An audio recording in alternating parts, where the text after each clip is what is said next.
Walang naitalang anumang pinsala sa mga pangunahing infrastruktura sa Manaoag, Pangasinan matapos ang lindol na yumanig sa lugar bandang alas 2:30 ng hapon. Sa panayam ng IFM News Dagupan, sinabi ni Mayor Jeremy Ajerico Rosario na so far so good ang naging resulta ng sinagawang inspeksyon dahil wala silang nakitang anumang pinsala sa mga gusali, paralan, tulay at iba pang mahahalagang pasilidad sa bayan. Sa mga basilika, kasama pati mga private schools like Metron College, ay so far so good, wala pong nakitang damages na nadulot nga ng earthquake. Ito po ay i-report po sa OCD at dito sa ating probinsya sa PDRMO, no, para magkaroon po ng taladen o kaya recording ang ating pong mga higher ups.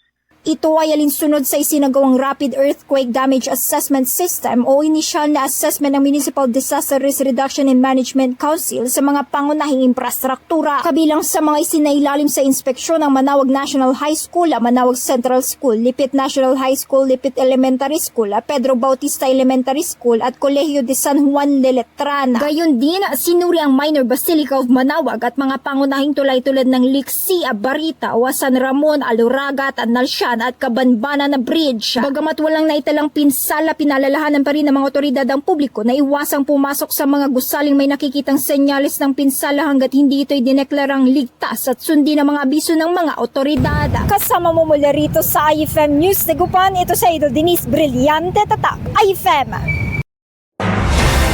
IFM News. IFM News. IFM News.